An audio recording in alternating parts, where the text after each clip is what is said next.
Hello दोस्तों, आप सभी का स्वागत है आपके अपने YouTube channel RS education academy पर। दोस्तों, ये गरीब रथ बैच का एक नया वीडियो है। गरीब रथ बैच से बहुत सारे स्टूडेंट जुड़े हुए हैं, तो उम्मीद करते हैं कि उन सभी स्टूडेंटों का आप सभी का तैयारी बेहतर चल रही होगी, क्योंकि गरीब रथ बैच का हमने अभी तक कई सारा वीडियो अपलोड कर चुका है और उन सभी वीडियो में एक से बढ़कर एक क्वेश्चन हमने पढ़ाया है, बताया है, अच्छी तरीक़ा से बताया है।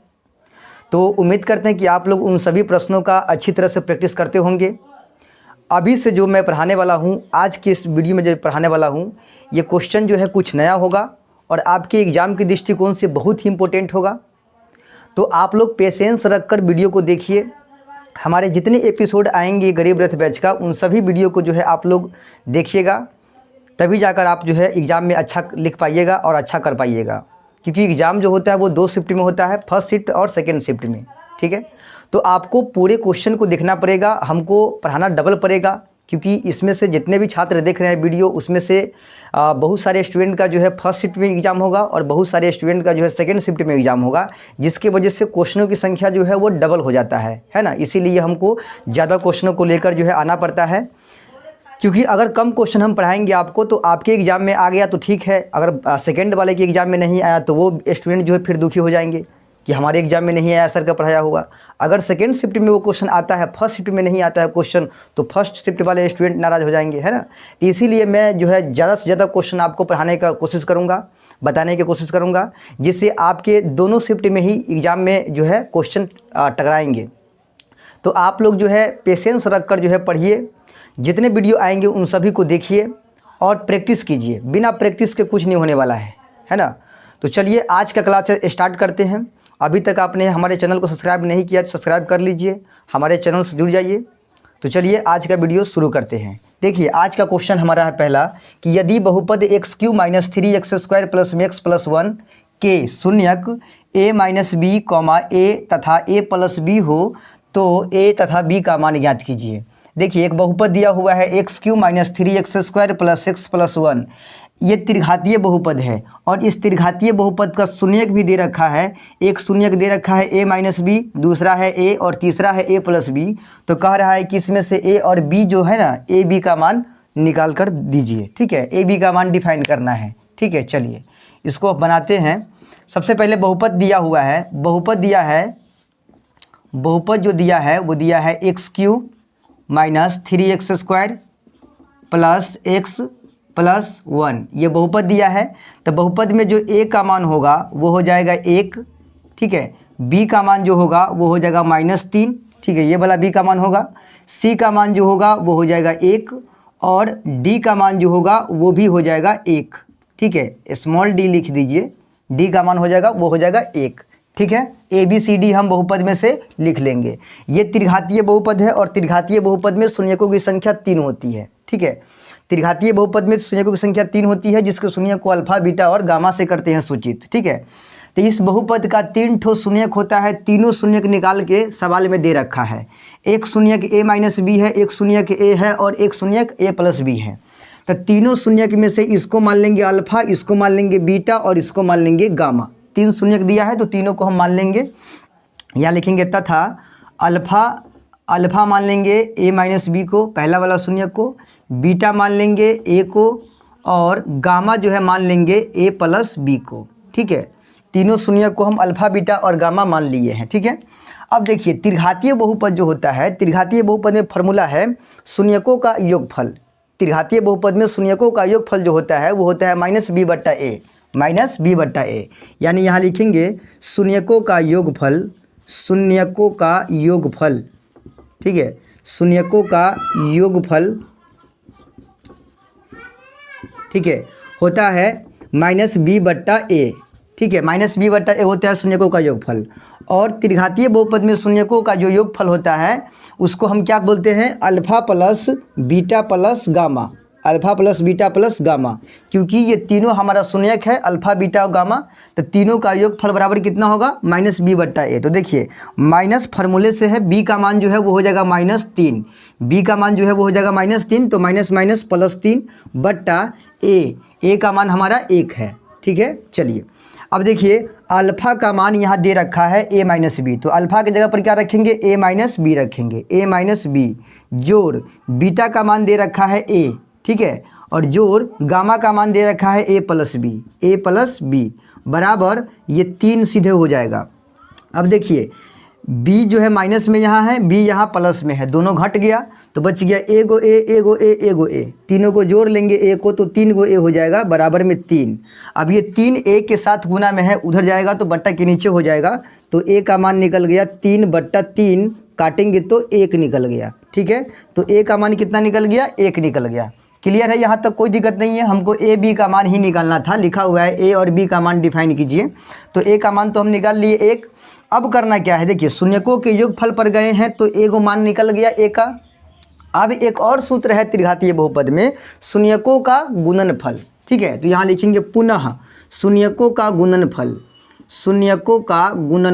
ठीक है, शून्यकों का गुणनफल बराबर होता है c/a। शून्यकों का गुणनफल जो होता है माइनस d/a होता है, शून्यकों का गुणनफल त्रिघातीय बहुपद में। अब शून्यकों का जो गुणनफल होता है वो होता क्या है, तो शून्यकों का गुणनफल होता है, अगर हमारा शून्य किसका मतलब इस त्रिघातीय बहुपद में शून्यक हमारा अल्फ़ा बीटा गामा है, तो इसका गुणनफल हो जाएगा अल्फ़ा गुने बीटा गुने गामा, ठीक है, बराबर माइनस d/a।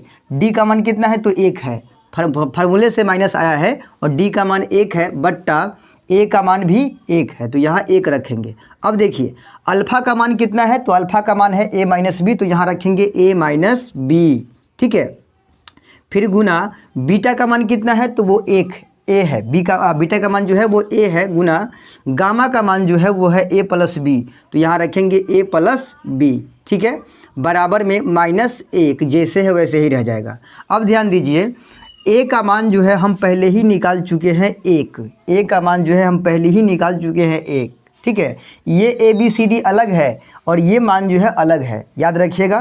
तो a का मान हम पहले ही निकाल चुके हैं 1, तो शून्यक वाला मान में क्या करेंगे हम, a जहाँ पर होगा वहाँ पर रख देंगे क्या, 1 रख देंगे, ठीक है। तो यहाँ a है तो यहाँ रखेंगे 1 माइनस b जिना कहते ना, ठीक है, गुना में a है तो a का मान 1 रख देंगे, फिर गुना, फिर a प्लस b है तो a की जगह पर 1 हो जाएगा और प्लस में b बराबर में -1, जैसे है वैसे ही रह जाएगा। अब ध्यान दीजिए 1 को जो है गुना कर देना है किसी और से, मैंने इससे कीजिए या फिर इससे कीजिए, क्योंकि दोनों के साथ 1 गुना में है, तो 1 से गुना कर देंगे 1 में तो 1 होगा, -1 में गुना करेंगे b से तो b होगा, ठीक है।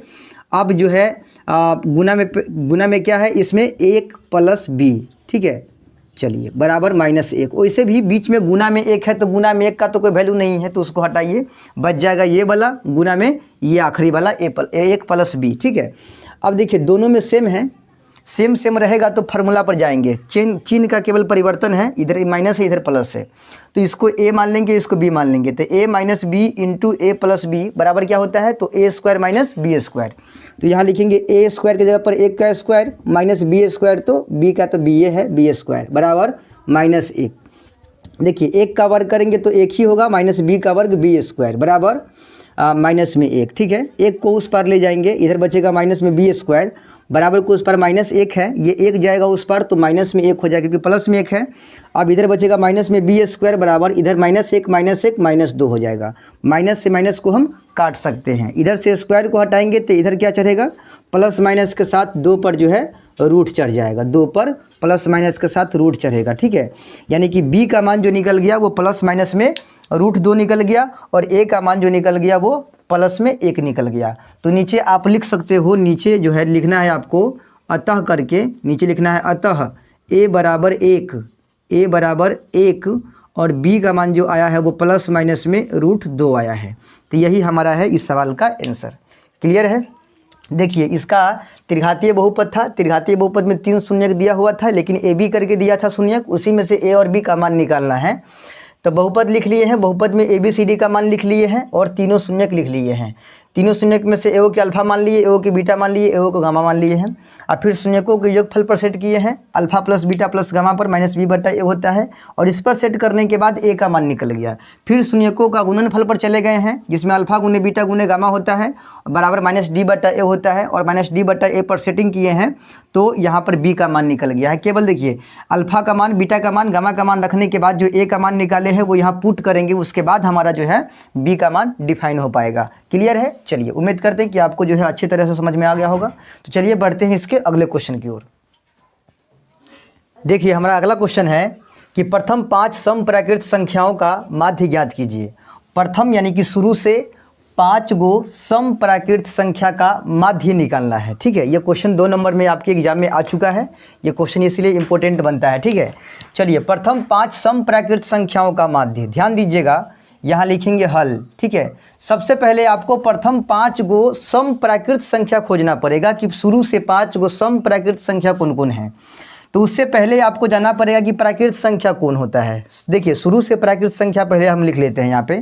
तो देखिए प्राकृत संख्या होता है 1 2 3 4 5 6 7 8 9 10 11 12 है ना, और इस तरह से जो है ये अनंत तक जो है चला जाता है।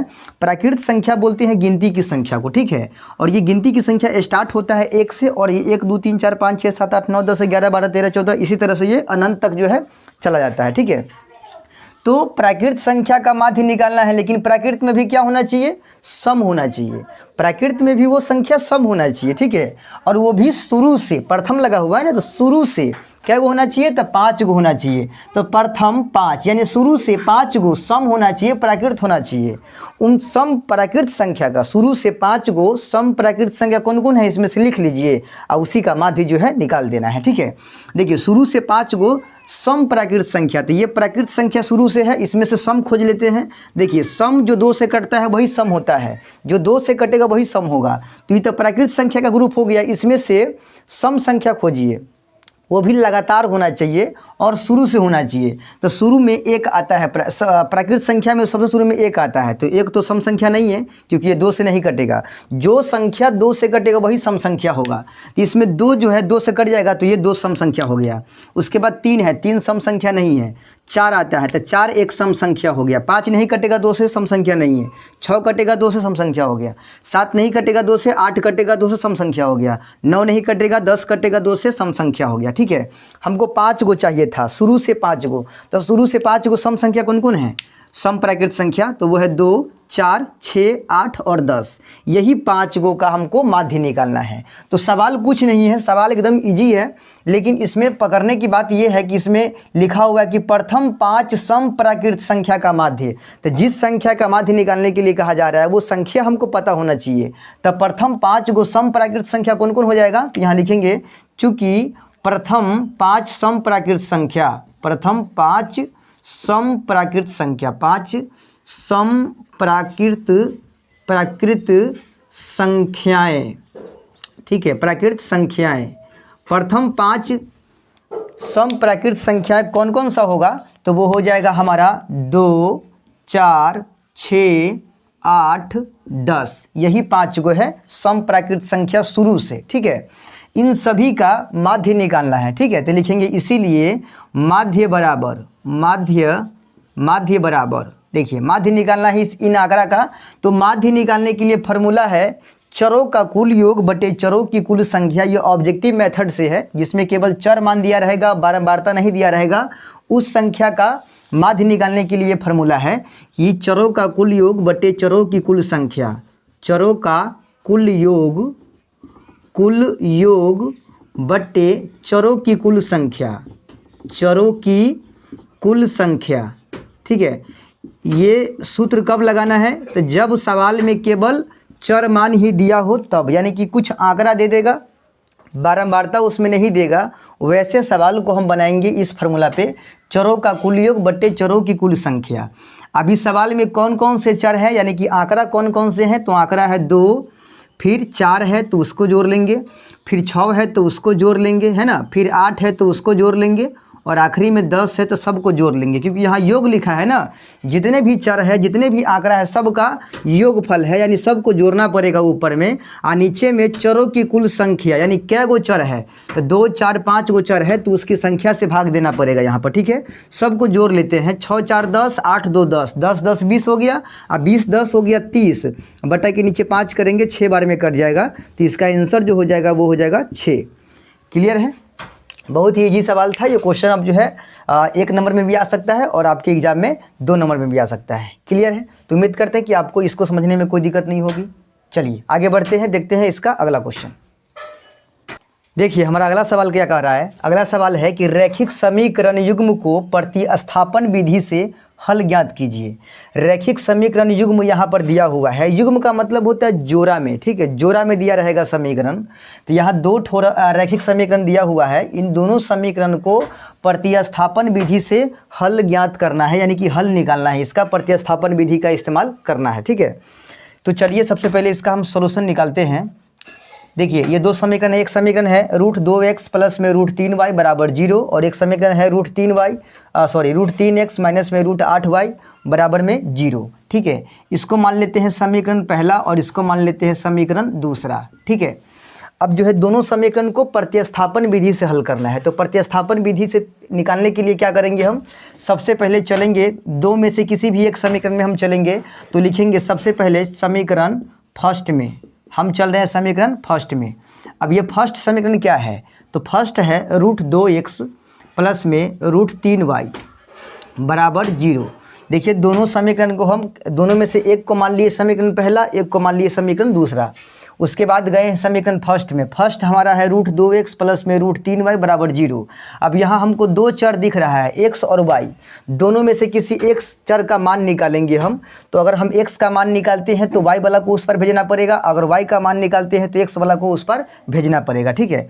चलिए हम यहाँ x का मान निकाल लेते हैं, तो यहाँ बचेगा √2x इधर रहेगा, पहले √3y को उस पर ढकेल देते हैं, उधर 0 पहले से है, और इधर से जो √3y जाएगा प्लस में है तो माइनस में हो जाएगा, तो प्लस माइनस में 0 का वैसे भी वैल्यू नहीं है, तो माइनस में हो जाएगा √3y, ठीक है। अब यहाँ √2 जो है x के साथ गुना में है ना, इसको उस पार ले जाएंगे तो ये बट्टा के नीचे हो जाएगा, यानी कि भागा में हो जाएगा, तो x का मान हो जाएगा माइनस में √3y बट्टा के नीचे √2, ठीक है। √2 जो हो जाएगा बट्टा के नीचे हो जाएगा, ठीक है।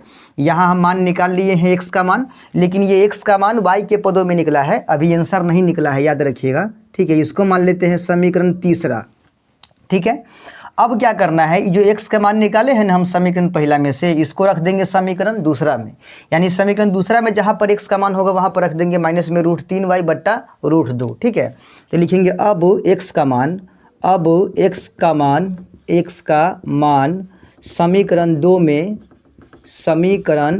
में यानी सेकेंड में प्रतिस्थापित करने पर, ठीक है, प्रतिस्थापित करने पर, यानी समीकरण सेकेंड में जहाँ पर x का मान होगा वहाँ रख देंगे माइनस में √3y बट्टे √2, तो समीकरण सेकेंड हमारा है √3x, ठीक है, माइनस में √8y, ठीक है, बराबर में 0। अब इस समीकरण में जहाँ पर x होगा वहाँ पर क्या रखेंगे, माइनस में √3y, तो यहाँ पर x है, √3 के साथ गुना में x है, तो √3 रहबे करेगा, केवल x के बदले आ जाएगा माइनस में √3y बटा के नीचे √2, ठीक है, ब्रैकेट बंद। अब माइनस में √8y जैसे है वैसे ही रहेगा, बराबर 0 है, ठीक है, कोई दिक्कत नहीं है। केवल x के जगह पर जो है x का मान रख दिए हैं, उसके x के साथ √3 गुना में है तो x का मान जो आएगा उसके साथ भी √3 गुने में रहेगा, याद रखिएगा, ठीक है। अब चलिए √3 को हुलका लेते हैं, तो √3 से ऊपर में खाली गुना होगा, नीचे में गुना नहीं होगा। जब भी हुलकता है संख्या कोई तो ऊपर ऊपर गुना होता है, नीचे में गुना नहीं होता है। √3 से माइनस √3y में गुना करेंगे तो √3 में √3 से गुना करेंगे, ये प्लस में है ये माइनस में है तो माइनस हो जाएगा, रूट में 9y हो जाएगा, और नीचे में जो है √2 जेना के तेना माइनस में √8y जेना के तेना बराबर 0। क्लियर है। अब देखिए 9 का वर्गमूल 3 निकलेगा, माइनस में 9 का वर्गमूल 3 हो जाएगा, यानी कि 3y, और ये √2 जो है नीचे में है ना बट्टा के नीचे, तो ये अपना के छोड़ के सब में गुना कर दीजिए इसको, तो इसका अपना कौन है, तो जिसके नीचे है उसमें नहीं गुना करना है, इसमें गुना करना है और इसमें गुना करना है √2 से, तो √2 से गुना होगा √y में तो √16 हो जाएगा, माइनस में √16y हो जाएगा बराबर उस पार भी करना है गुना, 0 में √2 से गुना करेंगे तो 0। देखिए इसको गला का घेग समझ लीजिए, गला का घेग समझते हैं ना, तो गला का घेग अपना के छोड़ के सब में जो है सब के लिए दुखदाई बनेगा।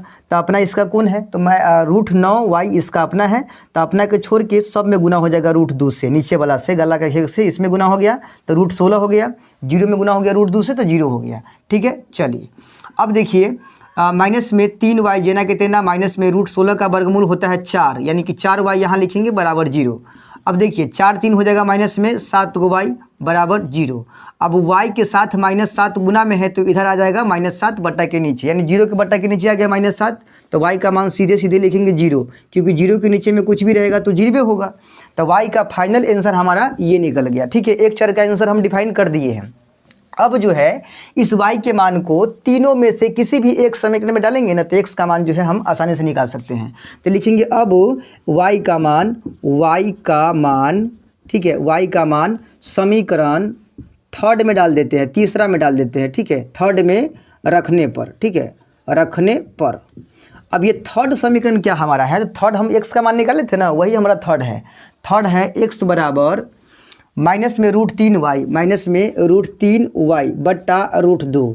इसमें जहाँ पर y होगा वहाँ पर क्या रखेंगे 0, y का मान 0 रखेंगे। चलिए माइनस में √3y है तो √3 और गुना में y का मान 0, क्योंकि ये दोनों आपस में गुना में हैं।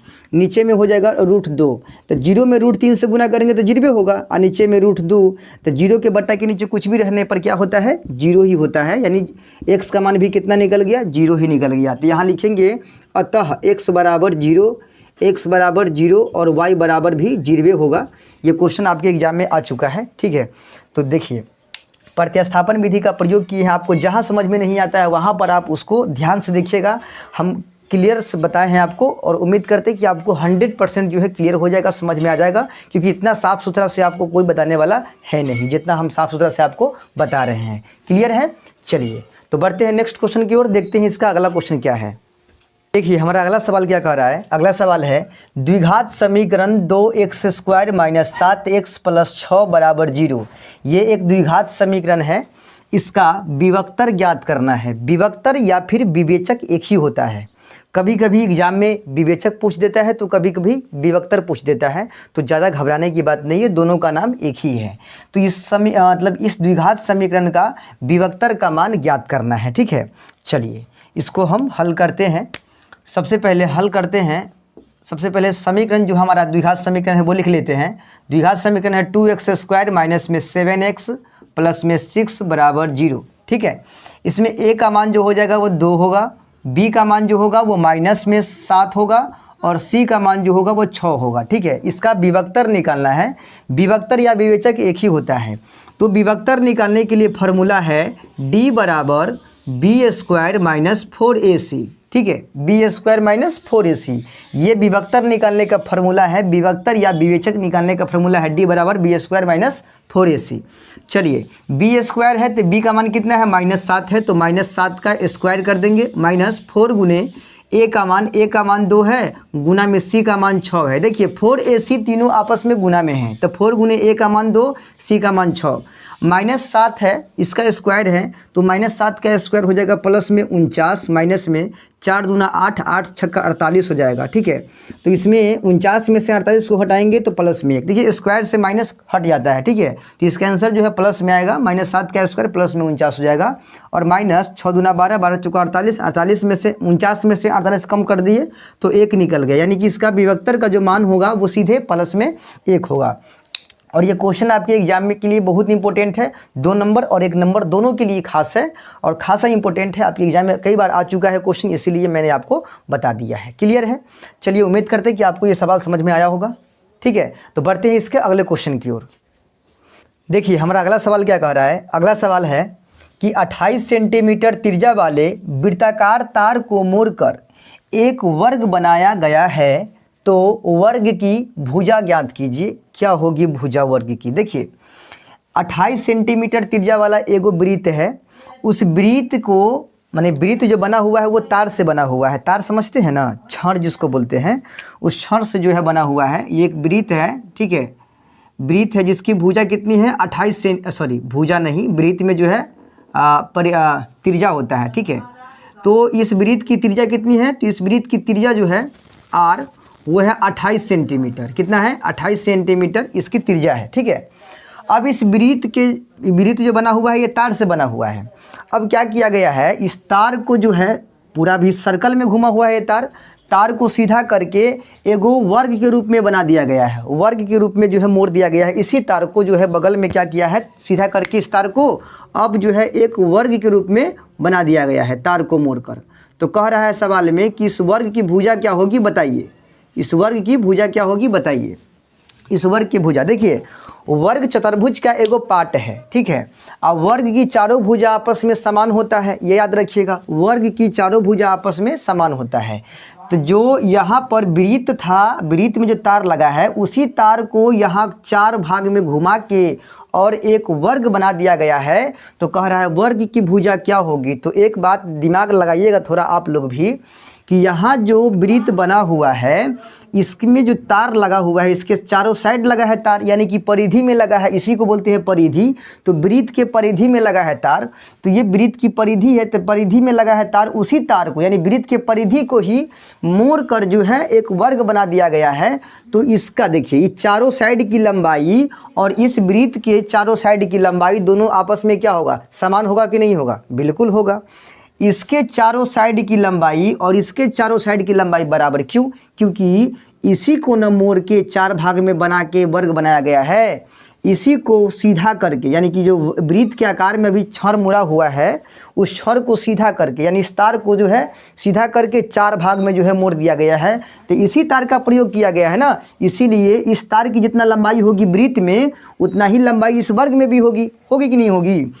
यानी कि वृत्त की जो परिधि होगी वो बराबर होगी किसके परिधि के, यानी वर्ग के परिधि के। तो वर्ग के परिधि मतलब परिमाप, वर्ग के चारों भुजा का माप परिमाप कहलाता है और वृत्त के चारों साइड का माप वृत्त की परिधि कहलाता है। यानी कि यहाँ पर जो वृत्त की परिधि होगी वो वर्ग के परिमाप के बराबर होगा, ठीक है। हमको क्या निकालना है? वर्ग की भुजा निकालना है। ध्यान दीजिएगा थोड़ा, यहाँ हम लिखते हैं हल, ठीक है। और सबसे पहले लिखेंगे, चूँकि वृत्त की त्रिज्या जो है वो दिया हुआ है, वृत्त की त्रिज्या जिसको हम r कहते हैं वो दिया है 28 सेंटीमीटर, ठीक है। और यहाँ वृत्त को सीधा करके फिर उसको मोड़ कर एक वर्ग बनाया गया है। तो यहाँ लिखेंगे स्टार देके लिखेंगे कि वृत्त को मोड़ कर क्या बनाया गया है? वर्गाकार माने वर्ग बनाया गया है, वृत्त को मोड़कर वर्ग बनाया गया है, ठीक है। वृत्त को मोड़कर वर्ग बनाया गया है, इसका मतलब वर्ग का जो परिमाप होगा वो बराबर होगा वृत्त के परिमाप के, ठीक है। तो यहाँ लिखेंगे इसीलिए वर्ग का जो परिमाप होगा, यानी परिधि होगा, या परिधि कहिए या परिमाप कहिए, बात सेम है, ठीक है। वर्ग का जो परिमाप होगा वो बराबर होगा वृत्त के परिधि के। क्यों? क्योंकि वर्ग का जो चारों भुजा बना है वो किससे बना है? तो वृत्त के परिधि से न बना है। इसीलिए जितना लंबा वृत्त की परिधि होगी उतना ही लंबा तो वर्ग का चारों भुजा भी होगा, है ना। चलिए अब देखिए वर्ग का परिमाप क्या होता है। तो वर्ग का परिमाप का फॉर्मूला होता है 4 गुने भुजा। याद रखिएगा, हमको वर्ग की भुजा की लंबाई निकालना है, ठीक है। और वृत्त का परिधि क्या होता है? 2 पाई r होता है, ठीक है। अब देखिए 4 गुने भुजा तो हमको पता नहीं है, पता है वर्ग की भुजा कितना है, वही तो निकालना है। तो यहाँ भुजा के जगह पर भुजे लिखेंगे, 4 गुने भुजा जना कितना। अब देखिए 2 गुने पाई का मान 22/7 होता है। वृत्त की परिधि 2 पाई r और पाई का मान होता है 22/7, गुना में r का मान कितना दिया है? तो r का मान दिया हुआ है वृत्त की 28, ठीक है। देखिए 7 से काटेंगे 28 को 4 बार में कट जाएगा। और यहाँ देखिए भुजा को रखेंगे इसी पार, 4 गुना में है ना, उसको उस पार ले जाएंगे। उस पार में पहले से 2 गुने 22 गुने 4, ठीक है। अब ये 4 जो है बराबर को उस पर जाएगा तो बट्टा के नीचे हो जाएगा। 4 से 4 को काट देंगे तो भुजा जो निकल जाएगा वो कितना निकल जाएगा? तो 22 दूना 44 निकल जाएगा। यानी कि इस वर्ग की जो भुजा हो जाएगी वो हो जाएगी 44 सेंटीमीटर। कितना हो जाएगा? 44 सेंटीमीटर हो जाएगा वर्ग की भुजा। देखिए एक सवाल हमारा है कि त्रिभुज ABC में P और Q क्रमशः AB और AC पर दो बिंदु इस प्रकार है कि PQ समानांतर है BC के। देखिए एक त्रिभुज है ABC नाम के, जिस त्रिभुज में P और Q बिंदु जो है AB भुजा और AC भुजा पर स्थित है और इस तरह से स्थित है कि PQ समानांतर हो रहा है BC के और AP बट्टा PB बराबर है 2/3। तो AQ बट्टा QC का मान निकालना है। AQ बट्टा QC का मान निकालना है। AQ बट्टा QC का मान यहाँ डिफाइन करना है। देखिए एक त्रिभुज है ABC नाम का, चलिए हम त्रिभुज ले लेते हैं ABC नाम का त्रिभुज ले लेते हैं ABC नाम का। इसका नाम है A, इसका नाम है B और इसका नाम है C। त्रिभुज हो गया ABC। अब इस त्रिभुज में P और Q बिंदु है क्रमशः माने लगातार, यानी कि P बिंदु है AB पर और Q बिंदु है AC पर। तो P बिंदु जो है AB भुजा पर होगा, AB भुजा ये है, इस पर हो जाएगा बिंदु P, इसका नाम P हो जाएगा और AC भुजा पर बिंदु Q है और ये PQ इस तरह से बैठा हुआ है कि PQ जो है समानांतर हो रहा है किसके, BC भुजा के, यानी BC भुजा ये है तो BC भुजा के समानांतर हो रहा है PQ, ये वाला जो है भुजा समानांतर हो रहा है BC भुजा के। ठीक है, तो दिया हुआ क्या है, तो दिया है AP बट्टे PB बराबर 3/2। AP बट्टे PB बराबर 2/3 दिया है, तो हमको निकालना है AQ बट्टे QC का मान। AQ बट्टे QC का मान क्या हो जाएगा ये निकालना है। चलिए बड़ा सिंपल सवाल है, देखने में लग रहा है उलझन वाला, लेकिन है बड़ा इजी सवाल। देखिए इसको हम बनाते हैं, लिखेंगे चूँकि त्रिभुज ABC में क्या दिया है भाई, तो दिया है PQ समानांतर है BC के, है ना। ये चीज़ जो है सवाल में दिया है, ठीक है, ये चीज़ दिया हुआ है। तो त्रिभुज ABC में PQ समानांतर है BC के तथा एक और चीज़ दिया हुआ है, दिया है AP बट्टा PB बराबर 2/3। ये सब चीज़ दिया हुआ है ना।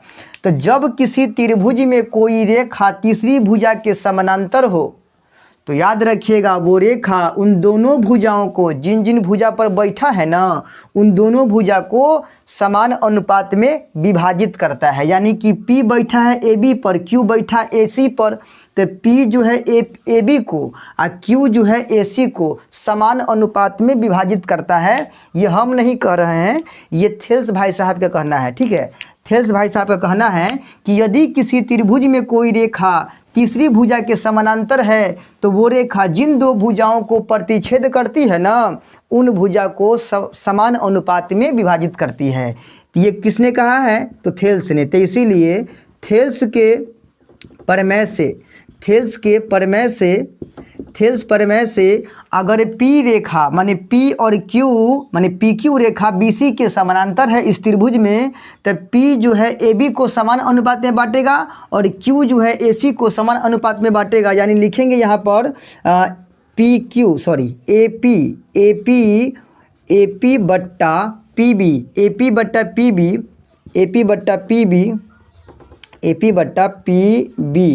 ठीक है, AP बट्टा PB बराबर हो जाएगा AQ बट्टा QC। ठीक है, बराबर होगा। कैसे बराबर होगा, तो थेल्स के प्रमेय से यदि किसी त्रिभुज में कोई रेखा तीसरी भुजा के समानांतर हो तो वो रेखा जिन दो भुजाओं को प्रतिच्छेद करती है ना, तो भाई PQ रेखा AB भुजा और AC भुजा को प्रतिच्छेद कर रहा है ना, तो इन दोनों भुजाओं को समान अनुपात में ये बांटता है ये रेखा मिलके। ठीक है, यानी कि AP बट्टा PB बराबर होगा AQ बट्टा QC के। ठीक है, अब यहाँ पर ध्यान देने वाली बात ये है कि AQ बट्टा QC का मान हमको क्या करना है, निकालना है। जबकि दिया क्या है, तो AP बट्टा PB का मान दिया है 2/3, तो AP बट्टे PB की जगह पर लिखेंगे 2/3 लिखेंगे। AP बट्टे PB का मान दिया है 2/3, तो AP बट्टे PB का मान क्या लिखेंगे, 2/3 लिखेंगे। अब बराबर में क्या है, AQ बट्टे QC, यानी कि AQ बट्टे QC का मान क्या निकल जाएगा, AQ बट्टे QC का मान निकल जाएगा 2/3। यही हमारा हो गया इस सवाल का आंसर। क्लियर है, इस सवाल का आंसर हमारा यही निकल गया। निकालना था ए क्यू बट्टे क्यू सी का मान, तो वही निकल गया 2/3, क्योंकि जितना मान इसका आएगा उतना ही मान इसका आएगा। क्योंकि भाई दोनों का रेशियो आपस में समान होता है, इसीलिए इसका रेशियो 2/3 है तो इसका भी आएगा 2/3 ही। क्लियर है, कोई दिक्कत नहीं। चलिए, तो उम्मीद करते हैं कि आपको सारा सवाल जो है अच्छी तरह समझ में आया होगा। तो वीडियो लंबा ना हो जाए, जिसके वजह से आज का क्लास हम यही ख़त्म करते हैं। तो आप लोग घबराइए नहीं, हम जितना हो सकेगा हमसे हम आप लोगों के लिए अच्छे से अच्छे वीडियो और अच्छे से अच्छे कंटेंट लेकर आते रहेंगे आप लोगों के बीच। बस आप लोग प्यार दुलार इसी तरह से बरसाए रखिएगा, साथ बनाए रखिएगा और वीडियो को लास्ट तक देखिएगा ताकि आपको भी बेनिफिट हो सके। ठीक है, और आपकी एग्ज़ाम की जो तैयारी है वो बेहतर से बेहतर हो सके। देखिए, कोई रातों रात स्टार नहीं बनता है या रातों रात जो है कोई टॉप नहीं कर जाता है। आपको इसके लिए पेशेंस रख कर जो है पढ़ाई करनी होगी। तो आप लोग पूरी जो है शिद्दत से पढ़ाई कीजिए। अरे अपने लिए कीजिए भाई, अब 60 दिन बचा हुआ है, 50-60 दिन बचा हुआ है। इन दिनों में अगर आप मेहनत नहीं कीजिएगा तो फिर जो है काम गड़बड़ हो जाएगा, है ना। बाद में आपको पछताना पड़ जाएगा।